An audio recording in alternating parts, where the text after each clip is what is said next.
सुबह का समय था।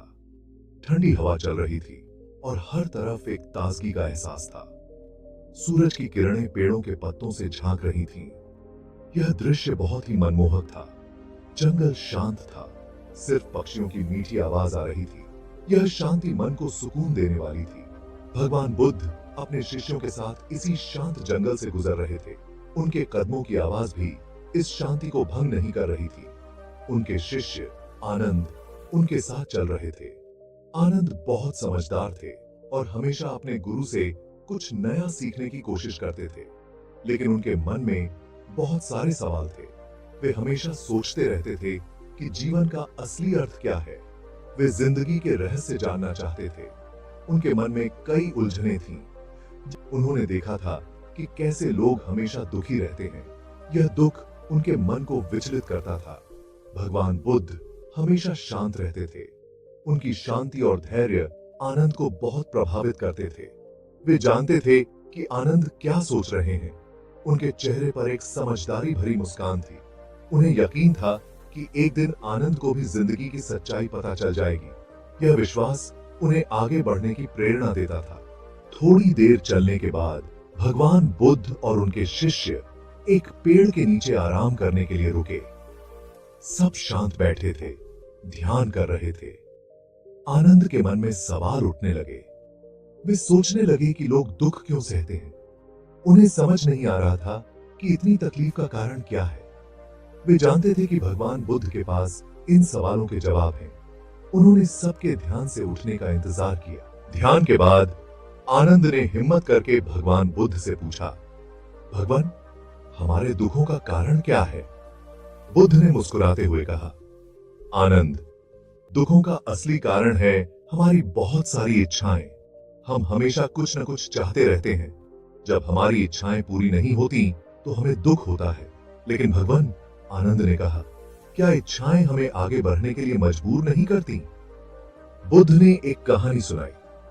यह कहानी एक राजा की है जो हमेशा खुशी और संतोष की तलाश में रहता था। एक बार एक राजा था जो हमेशा खुशी ढूंढता रहता था। वह अपने महल में रहते हुए भी असंतुष्ट और बेचैन महसूस करता था। उसने अपने मंत्रियों से कहा कि उसे दुनिया का सबसे सुंदर और अच्छा स्थान ढूंढ कर लाएं। राजा ने सोचा कि शायद वहां उसे सच्ची खुशी मिल सके। मंत्रियों ने बहुत ढूंढा और आखिरकार एक स्वर्ग जैसा स्थान ढूंढ निकाला। यह स्थान इतना सुंदर था कि किसी ने पहले कभी ऐसा नहीं देखा था। वहां सुंदर बगीचे, झरने और परी जैसी सुंदर स्त्रियां थीं। हर तरफ शांति और सौंदर्य का माहौल था। लेकिन कुछ ही दिनों में राजा उस स्वर्ग से भी ऊब गया। उसे वहां भी वही बेचैनी और असंतोष महसूस होने लगा।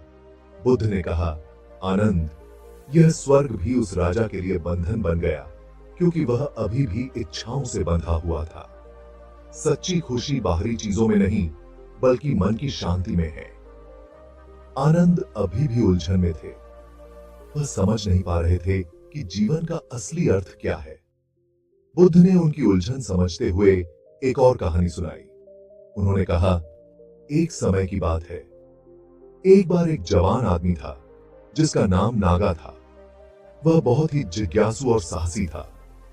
नागा हमेशा के लिए जीना चाहता था। उसे अमृता की तलाश थी। वह एक ज्ञानी साधु के पास गया और उनसे ज्ञान पाने की विनती की। उसने साधु से पूछा, क्या आप मुझे अमृता का रहस्य बता सकते हैं? साधु ने नागा से कहा, तुम 1000 लोगों की हथेलियों पर बने निशान देखो और उनके जीवन के राज जानो, तब तुम्हें हमेशा जीने का ज्ञान मिलेगा। साधु ने उसे यह चुनौती दी। नागा ने ऐसा ही किया। उसने अपने सफर की शुरुआत की। उसने हजारों लोगों की हथेलियों को देखा और उनके जीवन के बारे में जाना। हर हथेली ने उसे एक नई कहानी सुनाई। इस तरह उसने जीवन और मृत्यु के चक्र को समझा और हमेशा जीने की अपनी इच्छा छोड़ दी। उसने शांति और संतोष पाया।